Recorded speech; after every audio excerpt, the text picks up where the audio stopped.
Hello, in this video I want to show you how to install Firefox browser on OPPO A94 5G.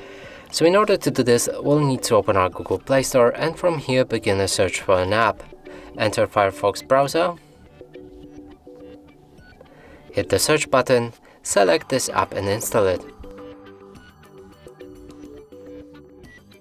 After that process is done, we'll be able to open our app. Now we can begin the setup, and first thing is to choose a theme. Then you can pick your toolbar placement, change always on privacy setting, sign up in order to synchronize Firefox between other devices, and lastly read your privacy notice. After that is done, you can click on start browsing. From here visit any website, and as you can see it works perfectly. And that's it for this video. Hope you like it. Please consider subscribing to our channel, leave a like and a comment below.